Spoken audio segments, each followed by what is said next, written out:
નમસ્કાર વિદ્યાર્થી મિત્રો, કેમ છો? મજામાં? અત્યારે આપણે એસપીસીસી માં એક નવા ચેપ્ટર ની શરૂઆત કરવા જઈ રહ્યા છીએ. તો વિદ્યાર્થી મિત્રો, આપણું આ ચેપ્ટર જે છે એ આ એક્ઝામ નું સૌથી છેલ્લું ચેપ્ટર છે.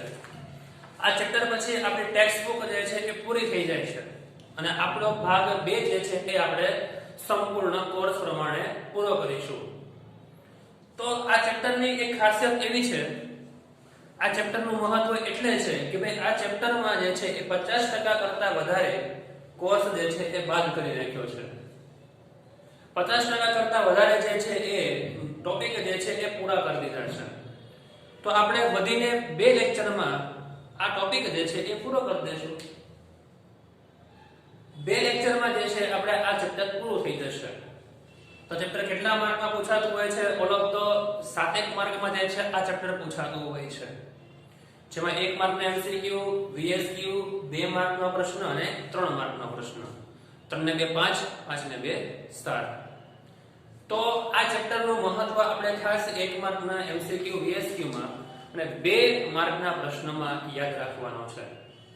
તો 4 માર્કનો પ્રશ્ન તો નીકળશે જ નહીં આમાંથી, આપણા માટે ફાયદો થઈ ગયો. કદાચ નીકળે તો એક જ પ્રશ્ન એવો છે કે જે 4 માર્કમાં પૂછાય, તો એ આપણને આવડતો હોય તો પછી પૂરું થઈ ગયું. બીજું કઈ આપણે આમાંથી યાદ રાખવાની જરૂર નથી. તો આમ જો આપણે પૂરેપૂરા આ ચેપ્ટરમાંથી માર્ક લેવા હોય તો આરામથી આવી જાય. તો આ ચેપ્ટરમાં આપણે સમજવાનું શું છે? તો ચેપ્ટરનું નામ છે કંપનીનું વિસર્જન.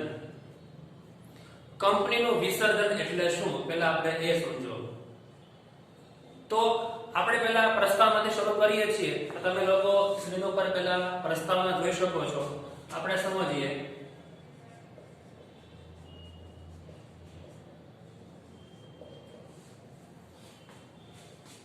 સૌપ્રથમ પહેલા પ્રસ્તાવના. કંપની જે છે એ કાયદાકીય રીતે કૃત્રિમ વ્યક્તિત્વ ધરાવે છે અને એનું કાયદા દ્વારા સર્જન થાય છે. એ ક્યારેય ભૌતિક જે છે અસ્તિત્વ ધરાવતી નથી, એટલે કે કુદરતી રીતે મૃત્યુ પામે નહીં. કે ભાઈ વ્યક્તિનું જીવંત જે છે એ જીવન છે, એનું કુદરતી રીતે મૃત્યુ પામે છે, પરંતુ કંપની એ જીવંત વ્યક્તિ નથી, તો એ કુદરતી રીતે મૃત્યુ પણ પામતી નથી. તો આપણે કહી શકીએ છીએ કે કંપનીનો અંત જે છે જેમ કાયદા દ્વારા શરૂ થાય છે એમ કંપનીનો અંત પણ કાયદા દ્વારા જ આવે છે. કંપનીનું વિસર્જન કરવું હોય તો પહેલા તેને ફડચામાં લઈ જવાની પ્રક્રિયા કરવી પડે છે. મોસ્ટ એમપી 1 માર્કનો પ્રશ્ન. કંપનીના વિસર્જન માટે શું કરવું પડે? તો સૌપ્રથમ પહેલા કંપનીના વિસર્જન માટે કંપનીને ફડચામાં લઈ જવી પડશે. જેમ કંપનીને ફડચામાં લઈ જવી હોય ત્યારે કંપનીનો અંત આવતો નથી, પરંતુ ફડચામાં લઈ જવાની પ્રક્રિયા કાયદેસરની વિધિ પૂર્ણ કરવી પડે. આપણે ડાયરેક્ટ કંપનીને ફડચામાં લઈ ગયા અને કંપની બંધ, એવું ન થાય ક્યારે. તો કંપનીને બંધ કરવા માટે, કંપનીને ફડચામાં લઈ જવા માટે આપણે જે કંપની છે બરાબર, એને વિસર્જન માટેની આખી પ્રક્રિયા છે. એ પ્રક્રિયા કેમ કરવાની છે એને આપણે મુદ્દાસર સમજૂતી પણ મેળવવાની છે. અને વિસર્જનની પ્રક્રિયામાંથી પસાર કરો. વિસર્જનની પ્રક્રિયા પૂરી થઈ જાય પછી આપણે જે છે એ કંપનીના વિસર્જનની માહિતી લઈ શકીએ. તો આમ કંપનીને ફડચામાં લઈ જવાની કાયદેસરની વિધિ પૂર્ણ થયા પછી કંપનીનું વિસર્જન થાય છે. ટૂંકમાં કંપનીને ફડચામાં લઈ જવાની વિધિ ને વિસર્જન તરીકે પણ આપણે ઉપયોગ કરી શકીએ છીએ. તો આ સામાન્ય વાત થઈ. આમાંથી ખાલી એક પ્રશ્ન યાદ રાખવાનો કે વિસર્જન માટે ફડચામાં લઈ જવી જોઈએ. હવે બીજો મુદ્દો છે કંપનીના અર્થ.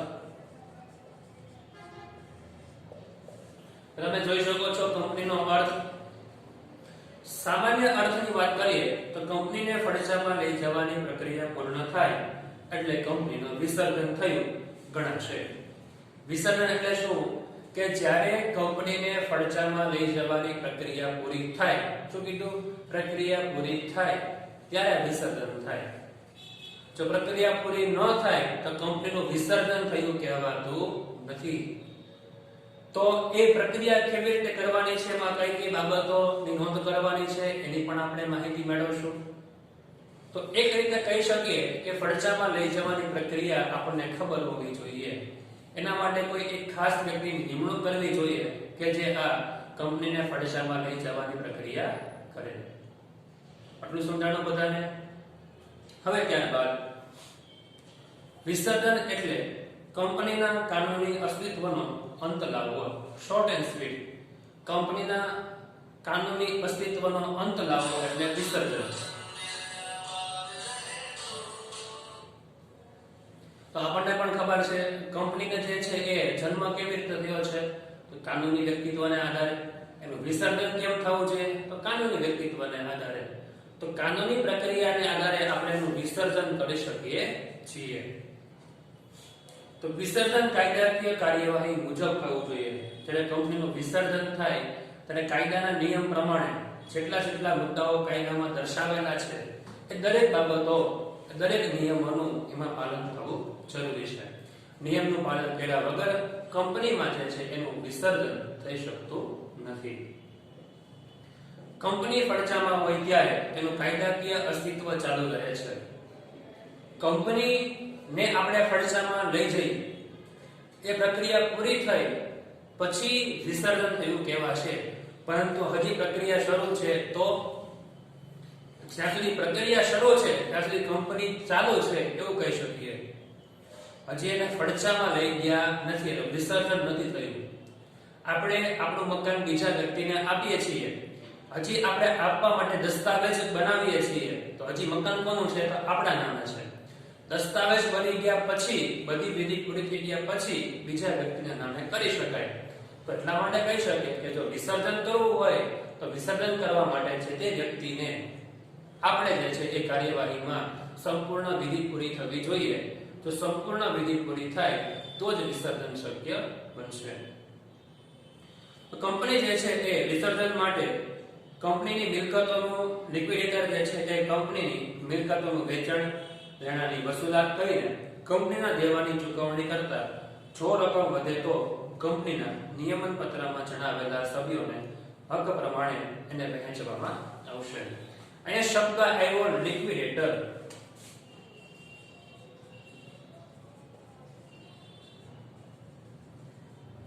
લિક્વિડેટર કોણ છે? આ લિક્વિડેટર છે બરાબર એ કંપનીના વિસર્જનમાં લઈ જવા માટેની પ્રક્રિયામાં ભાગ લેતો એક મહત્વનો વ્યક્તિ. આ લિક્વિડેટર કંપનીને ફડચામાં લઈ જવાની પ્રક્રિયામાં સામેલ થશે. આ લિક્વિડેટર કંપનીને ફડચામાં લઈ જવાની પ્રક્રિયા કરશે. પણ શું કરશે એમાં લિક્વિડેટર? આ લિક્વિડેટર કંપનીને ફડચામાં લઈ જવા માટે સૌપ્રથમ પહેલા કંપનીની મિલકતોનું વેચાણ કરશે. ફડચામાં લઈ જવા એટલે શું? તો એને ધીમે ધીમે અંત લાવો, બધો એનો હિસાબ પૂરો કરવો. તો કંપનીની બધી મિલકતો છે, તો મિલકત કોના નામે કરવાની? એનો માલિક કોણ? પ્લાન્ટ છે, મશીનરી છે, યંત્રો છે, ફર્નિચર છે, મકાન છે, જમીન છે, આ બધી મિલકત કહેવાય છે. મિલકત કોને આપવાની? તો લિક્વિડેટર છે આ બધી મિલકતો ધીમે ધીમે વહેંચશે અને પોતે જે છે મૂડી એકત્રિત કરશે. ત્યારબાદ મિલકતોનું વેચાણ કરી લેણાની વસૂલાત કરશે. કે ભાઈ કંપની કોઈ વ્યક્તિ પાસેથી લેણા પૈસા લેવાના છે, શેર હોલ્ડર પાસેથી લેવાના હોય, સંચાલક પાસેથી લેવાના હોય, અન્ય વ્યક્તિ પાસેથી લેવાના હોય, તો લિક્વિડેટરનું કામ હશે કે ભાઈ મિલકત વેચી પૈસા ભેગા કરવા, લેણદારો પાસેથી પૈસા મેળવવાના. તો કંપનીની કુલ કેટલી ઇન્કમ છે, કંપની પાસે કુલ કેટલી રોકડ છે એ જાણવાનું છે. બેંક શિલ્લક હોય, રોકડ શિલ્લક હોય, અનામત હોય, ભંડોળ હોય, ફંડ હોય, આ બધી જ અલગ અલગ જગ્યાએથી જે રકમ છે એ બધી રકમને પહેલા જાણવાની છે. ભાઈ કેટલી રકમ થાય છે, કંપની પાસે કુલ અત્યારે કેટલી જે છે એ નાણાં છે એ જાણવું પડે. અને ત્યારબાદ કંપનીના દેવાની ચૂકવણી કરવાની છે. જેમ કંપનીની અલગ અલગ પ્રકારની મિલકતો હોય, સ્ટોક હોય, અને જેમ કંપનીના દેવાતો હોય ને, તો ડિબેન્ચર બહાર કાઢ્યું હોય તો દેવું છે એ લોકોને ચૂકવવા પડશે. જો કોઈ લોન લીધી છે દેવું છે એ ચૂકવવું પડશે. બોન્ડ લીધા છે તો ભાઈ એ દેવું છે એ ચૂકવવું પડશે. તો કંપનીએ જે વ્યક્તિને પૈસા આપવાના છે તો એ લિક્વિડેટર છે એ જેટલી ઇન્કમ થઈ છે, મિલકત વેચી, લેણા વસૂલ કરી, રોકડમાંથી, અનામતમાંથી જેટલી રકમ વધી છે એ રકમમાંથી આ જે લેણદારો છે એને ચૂકવણી કરવાની છે, એ લોકોને આપી દેવાના છે. પછી જો રકમ વધે એટલે બધી પ્રકારની ચૂકવણી થઈ ગઈ, હવે કંપનીએ બીજા કોઈ વ્યક્તિને પૈસા આપવાના નથી કે કોઈ વ્યક્તિ કંપની પાસેથી પૈસા માંગતી નથી, તો જેટલી રકમ પ્રોફિટ તરીકે વધી, ચોખ્ખી મૂડી વધી છે, એ મૂડીને જેટલા સભ્ય વચ્ચે જેવી રીતે નિયમન પત્રમાં દર્શાવેલું છે એ મુજબ એની ચૂકવણી કરવાની છે. સરખે હિસ્સે હોય, એના નક્કી કરેલા પ્રમાણમાં હોય, જેવું નક્કી કર્યું છે એ મુજબ એના સભ્યોને ચોખ્ખી રકમ જે છે એ આપી દેવાની રહેતી હોય છે. તો આ છે વિસર્જનની આખી પ્રક્રિયા. આ પ્રક્રિયામાં મુખ્ય વ્યક્તિ તરીકે લિક્વિડેટર પોતાનો રોલ ભજવે છે. ઓકે, તો અર્થ થયો. હવે આપણે જોઈએ છીએ આની વ્યાખ્યા. તો આ પ્રકારની વ્યાખ્યા સમજૂતી મેળવવા માટે તમને એક માર્કમાં મોસ્ટ એમપી જે છે એ વ્યાખ્યા પૂછાતી હોય છે. વ્યાખ્યામાં શું યાદ રાખવાનું છે કે પ્રોફેસર એલ સી ડી ગોવર નામના જે વ્યક્તિએ છે એને કહ્યું છે કે કંપની ફડચામાં લઈ જવી, કંપનીને ફડચામાં લઈ જવી એ પ્રક્રિયા છે. એ શું છે? આ પ્રક્રિયા છે એ મુજબ આપણે કંપનીને ફડચામાં લઈ જવાની હોય છે, જેના દ્વારા તેના અસ્તિત્વનો અંત લાવવામાં આવે છે. એટલે કંપનીને આપણે ફડચામાં લઈ ગયા, ફડચામાં લઈ ગયા એટલે એનો શું આવી ગયો? અંત આવી ગયો. એટલે કંપનીને ફડચામાં લઈ જવા માટેની પ્રક્રિયા છે અને એ પ્રક્રિયા દ્વારા એ કંપનીનો અંત આવે છે. તેની મિલકતો અને વહીવટ કંપનીના લેણદારો અને સભ્યોના હિત માટે કરવામાં આવે છે. કંપનીએ જે મિલકતો ભેગી કરી છે, કંપનીએ જે મિલકતો વસાવી છે, બરાબર, એ બધી મિલકતો વેચી જેટલું દેવું છે એ દેવું ભરપાઈ કરી અને એના સભ્યોને વહેંચી દેવામાં આવતું હોય છે. તો આપણે એવું કહી શકીએ કે જેટલી પણ મિલકતો છે, બરાબર, એ બધી મિલકતોનો વહીવટ જે છે એ કંપનીના લેણદારો અને સભ્યોના હિત માટે કરવાનું હોય છે. લેણદારોને એને ચૂકવી દેવાના છે, સભ્યોને જે કોઈ પણ નફો થતો હોય છે એ નફો એને ચૂકવી દેવાનો રહેતો હોય છે. તો આમ કહી શકીએ એની વ્યાખ્યા ઉપરથી. આમ કંપનીને ફડચામાં લઈ જવી એક પ્રક્રિયા છે જેના દ્વારા કાયદાકીય વ્યક્તિત્વનો અંત આવે છે. કંપનીને ફડચામાં લઈ ગયા પછી હવે એ વ્યક્તિ તરીકે સ્થાપિત કરી શકાતી નથી.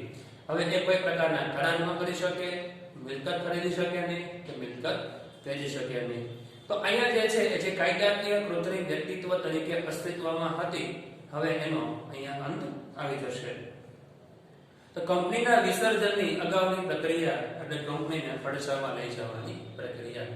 કંપનીને ફડચામાં લઈ જવી એટલે શું? કે કંપનીનું જ્યારે વિસર્જન કરે છે તે આખી વિસર્જનની પ્રક્રિયા છે એને ફડચામાં લઈ જવાની પ્રક્રિયા તરીકે ઓળખવામાં આવે છે. તો આપણે જે છે એ ખાસ આની વ્યાખ્યા અને એનો અર્થ યાદ રાખવાનો છે. તો ફરીવાર રિફર કરાવી દઉં છું વ્યાખ્યા અને અર્થ. અર્થમાં કે શું કીધું હતું કે સામાન્ય રીતે કંપનીને ફડચામાં લઈ જવાની પ્રક્રિયા પૂરી થાય તેને વિસર્જન કહેવાય. અને આ વિસર્જનમાં જે કંપની કાનૂની વ્યક્તિત્વ તરીકે અસ્તિત્વમાં હતી એનો અંત આવી જાય છે અને વિસર્જન બાદ જે છે એ કાયદાકીય કાર્યવાહી મુજબ વિસર્જન થશે. વિસર્જન સમયે લિક્વિડેટર શું કરશે? તો લિક્વિડેટર જે છે જેટલી મિલકતો છે એ વેચી નાણાં મેળવશે, જેટલા લેણદારો છે, અનામત છે, ફંડ છે, એ બધું ભેગું કરી અને લેણદારોને આપી દેશે અને જે માલિકો છે, સભ્યો છે, એના વચ્ચે નક્કી કરેલા પ્રમાણમાં જે નિયમન પત્રમાં દર્શાવેલું છે એ મુજબ એની વહેંચણી કરશે. તો આ કામ લિક્વિડેટરનું. અર્થ ફરીવાર રિફર કરાવી દઉં છું કે પ્રોફેસર એલસીડી ગોવર કહે છે કે કંપનીમાં ફડચામાં લઈ જવી એક પ્રક્રિયા છે જેના દ્વારા તેના અસ્તિત્વનો અંત આવે છે અને તેની મિલકતો, એનો વહીવટ જે છે એ કંપનીના લેણદારોને અને એના સભ્યોને ચૂકવી દેવામાં આવતો હોય છે. તો આ પ્રક્રિયામાં કૃત્રિમ કાનૂની વ્યક્તિત્વનો અંત આવી જાય છે અને અગાઉની પ્રક્રિયાને આધારે કે જે આ કંપનીના વિસર્જનની પ્રક્રિયા થાય છે એને આપણે ફડચામાં લઈ જવાની પ્રક્રિયા કહીએ છીએ. તો હવે આપણે મુદ્દો સમજવાનો છે એના પ્રકારો. તો સામાન્ય રીતે એક વસ્તુ આપણે ખાસ દરેક વિદ્યાર્થીએ યાદ રાખવી જોઈએ કે કંપનીના જે છે આ વિસર્જનના કેટલા પ્રકારો છે. તો અત્યાર સુધી આપણે એવું સમજ્યા કે કંપનીના કેટલા પ્રકારો છે, કંપની કેટલા પ્રકારની જોવા મળે છે, એના સંચાલકોના પ્રકારો કેટલા છે, એવી ઘણી બધી માહિતી મેળવી. પરંતુ અત્યારે આપણે સમજવાનું છે કે કંપનીને વિસર્જનમાં લઈ જવી હોય તો કેવી રીતે લઈ જઈ શકાય. કંપનીને વિસર્જનમાં કરવી છે તો એ ફડચામાં લઈ જવી છે તો કેવી રીતે લઈ જઈ શકીએ છીએ, તો એના વિશે આપણે અત્યારે માહિતી મેળવવાની છે. તો તમને મોસ્ટ ટાઈમથી 2 માર્કમાં જે છે કે પ્રકારો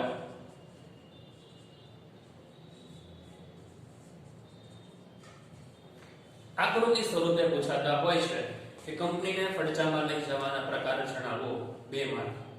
તો આકૃતિ ખાસ યાદ રાખવાની છે, તમે લોકો સ્ક્રીન ઉપર પણ જોઈ શકો છો.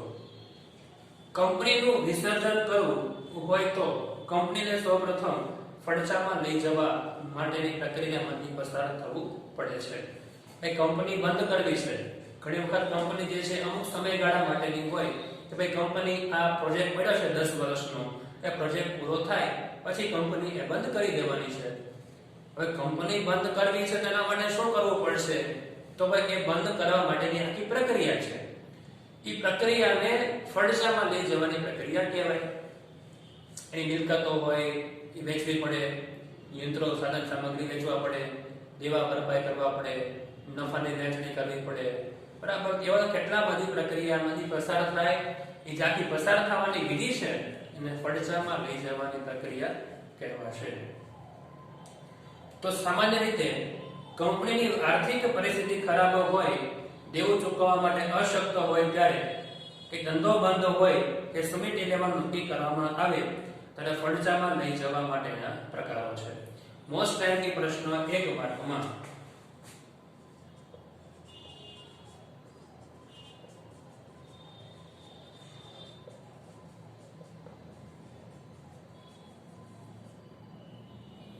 કે કંપનીને કયા સંજોગોમાં વિસર્જન કરવામાં આવે છે, અથવા તો કંપનીના વિસર્જનના સંજોગો જણાવો.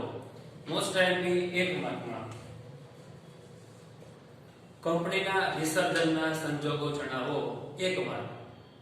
તો આપણે સમજીએ કે જ્યારે કંપનીનું વિસર્જન કરવાનું છે એ સમય દરમિયાન સૌપ્રથમ પહેલું આર્થિક પરિસ્થિતિ ખરાબ હોય, એ કંપનીને ખબર છે કે ભાઈ હવે આપણી જે છે એ સ્થિતિ ખરાબ થઈ ગઈ છે, કે દેવું વધી ગયું છે, બજારમાં માલ સામાન જે છે એ ખરીદાતો નથી, કંપની આર્થિક રીતે જે છે એ ભાંગી ગઈ છે, વસ્તુ જે છે એ વેચાતી નથી, ઇન્કમ થતી નથી, તો શું કરવાનું હવે? તો એ કંપની જે છે હવે એ બંધ કરવી પડે. કારણ કે જો વધુ ને વધુ શરૂ રાખે તો દેવું વધતું જાય તો કંપની જે છે એના ભાગીદારોએ નાદાર જાહેર થઈ જતા હોય છે. તો એવું ન થાય એટલા માટે કંપની જે છે એ બંધ કરે એવું શક્યતા વધારે છે. કે સ્થિતિ જો ખરાબ હોય ત્યારે, દેવું ચૂકવવા માટે અશક્તિમાન હોય ત્યારે, કંપની પોતાના વ્યવહારને વધુ ચલાવવા માટે, વ્યવસ્થા કરવા માટે છે કે ડિવેન્ચર બહાર પાડે, બેંક પાસેથી પૂછીને નાણાં લેશે, લોન લેશે, તો કંપની પોતાના ઉપર દેવું કરી અને કંપનીનું સંચાલન કરતી હોય છે, એની વ્યવસ્થા જાળવતી હોય છે. પરંતુ જો કોઈ કંપની એ દેવું ચૂકવવા માટે અસમર્થ છે, તો એ દેવું કર્યા પછી, એ પ્લાન્ટ મશીનરી નાખ્યા પછી પણ કંપનીમાં નફો નથી થતો, તો એના ભરપાઈ કેવી રીતે કરવાની અને ચૂકવણી કેવી રીતે કરવાની, એ ખૂબ મોટી મુશ્કેલી ઊભી થાય છે. તો આ મુશ્કેલીનું નિવારણ કરવા માટે અહીંયા જે છે એ કંપનીને બંધ કરી દેવામાં આવે છે. એટલે કંપનીની જેટલી મિલકતો હોય એ વેચી દેવું ભરપાઈ કરી દેવામાં આવે અને સભ્ય એના માલિક જે છે એ છૂટા થઈ જાય છે. તો અહીંયા કંપનીનું જે છે એ વિસર્જન શક્ય બને છે. ધંધો બંધ કરે કે સમિતિ લેવા નક્કી કરે. હવે લાગે કે ભાઈ આપણે કંપની જે છે હવે કોઈ ચાલી શકે એમ નથી, અથવા કોઈ માલિક છે એનો કોઈ વારસદાર નથી, તો વારસદાર ન હોવાને કારણે બધી મિલકતનું શું કરવાનું? તો ભાઈ એ બધી મિલકત વેચી દેશે, બરાબર, અને પછી એનો પોતે ઉપયોગ કરી શકે છે. અથવા એના પછી કોઈ સારો એવો સંચાલક ન હોય તો બંધ કરવાનું વિચારી શકે છે. અથવા ભવિષ્યમાં કોઈ આશા દેખાતી ન હોય કે ભાઈ આ પ્રકારની વસ્તુ કોઈ ખરીદશે, તો બંધ કરવાનું વિચારશે. તો એવા કોઈને કોઈ કારણસર કંપની બંધ કરવાનું વિચારે તો જે છે એને ફડચામાં લઈ જવી પડે અને આખી પ્રક્રિયા પૂરી કરવી પડે. તો આ ફડચામાં લઈ જવાની પ્રક્રિયાના પ્રકારો છે તમે જોઈએ. તો પહેલું છે અદાલત કે ટ્રિબ્યુનલ દ્વારા વિસર્જન. તો આ પ્રકારની કંપનીનું વિસર્જન કોણ કરશે? તો અદાલત કરશે. આ પ્રકારની કંપનીનું વિસર્જન કરવા માટે અદાલત જે રીતે સૂચના આપશે એ સૂચનાનું અક્ષરશઃ કંપનીના સંચાલકોએ પાલન કરવાનું અને પછી એનું વિસર્જન શક્ય છે. બીજું છે સ્વૈચ્છિક વિસર્જન. કોઈ કંપનીના જે કોઈ પણ માલિકો છે, શેરહોલ્ડરો છે, લેણદારો છે, એ લોકો પોતે સભ્ય વિચારે કે ભાઈ કંપનીનું વિસર્જન કરવું છે તો શક્ય છે. તો સભ્ય દ્વારા તો કંપનીના બધા સભ્ય નક્કી કરે એક સાથે કે ભાઈ કંપની હવે જે છે એ ચલાવવી નથી તો એનું વિસર્જન શક્ય છે. અને લેણદારો દ્વારા, લેણદારો એટલે કોણ? કે જેને કંપની પાસેથી પૈસા લેવાના છે એ કંપનીના લેણદારો છે. અમને એમ લાગે કે ભાઈ હવે લેણદારો એમ ઈચ્છે કે ભાઈ કંપની જે છે હવે આપણને નાણાં આપી શકે એવા કેપેબલ નથી કે ભવિષ્યમાં દેવાળો ફૂકે એમ છે, ભવિષ્યમાં દેવું કરે એમ છે, તો બધા લેણદારો સાથે મળીને કંપનીના વિસર્જનની માંગણી કરી શકે છે. બરાબર. અને પછી કંપની જો અદાલત મંજૂરી આપે તો કંપનીની બધી મિલકત વેચી લેણદારોની જે કોઈ દેવું છે એ ભરપાઈ કરી આપે અને કંપનીનું ત્યાં વિસર્જન થઈ જતું હોય છે. તો આવી રીતે કંપનીને ફડચામાં લઈ જવાની પ્રક્રિયાના કુલ બે પ્રકાર. પહેલું અદાલત દ્વારા, બીજું સ્વૈચ્છિક. સ્વૈચ્છિકના બે પ્રકાર, એક સભ્ય દ્વારા અને બીજું લેણદાર દ્વારા. તો આવી રીતે વિસર્જન શક્ય બને છે. ઓકે. તો આપણે આ ચેપ્ટર લેક્ચરમાં વિસર્જનનો અર્થ, એની વ્યાખ્યા અને એના પ્રકારો સમજ્યા છે. તો દરેક વિદ્યાર્થીને વ્યવસ્થિત સમજાઈ ગયું હશે. તો આજના હોમવર્કમાં પેજ નંબર 158 ઉપર આપેલા જેટલા મુદ્દા છે તમને પીડીએફ મોકલાવેલી છે એ બધા પ્રશ્ન તમારે ફેસબુકમાં લખવાના રહેશે. Okay, thank you very much. જય હિન્દ.